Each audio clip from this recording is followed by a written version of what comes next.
On l'appelait simplement la vieille grange du Nord, même si personne n'y était entré depuis plus de 50 ans.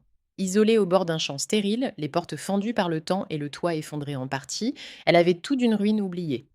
Mais les anciens du village disaient qu'elle respirait, qu'elle retenait quelque chose, qu'elle devait rester fermée. Chaque génération avait son avertissement, chaque enfant avait sa légende. Et tous connaissaient de la même phrase. Quoi que tu entendes, n'ouvre jamais la grange. Un soir d'automne, 3 adolescents décidèrent de braver l'interdit. Elia, Renzo et Malek. Une simple exploration. Une séance de frissons. Juste de quoi se filmer et rire plus tard. Mais dès qu'ils franchissent sur la colline, quelque chose cloche. La grange n'est plus silencieuse.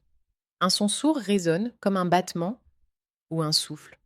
Une lumière rouge, très faible, filtre à travers les interstices des planches, pulsant comme un cœur. Elia hésite, mais Renzo pousse la porte du bout du pied. Le bois craque, mais ne cède pas. La poignée est glacée, comme si quelqu'un venait de la saisir avant eux. Ils tirent ensemble. La porte s'ouvre d'un coup sec. Et tout change.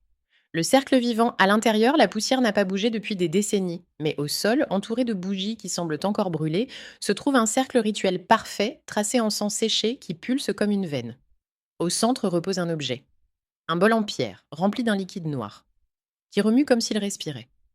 Soudain, la porte se referme derrière eux. Violemment, les bougies s'allument toutes en même temps. Le cercle se met à briller. Renzo veut effacer une partie du symbole du pied. Mais dès qu'il touche le sol, une main translucide apparaît sous la poussière et attrape sa cheville. Il hurle, les autres reculent. Le cercle n'est pas abandonné, il n'est pas brisé, il n'est pas mort. Il attendait, l'origine du rituel. Dans les murs, des silhouettes sombres se dessinent. Des silhouettes de femmes, leurs yeux arrachés, leurs bras tendus. Elia comprend. Elles ne sont pas venues les attaquer. Elles supplient. Le cercle n'a pas été créé pour invoquer. Il a été créé pour retenir une entité. Une entité qui parle à travers le liquide noir du bol, formant une bouche, puis un visage sans yeux. Une voix grave, multiple, résonne. Le cercle a tenu 60 ans. Vos pas l'ont brisé. La terre sous leurs pieds se fissure.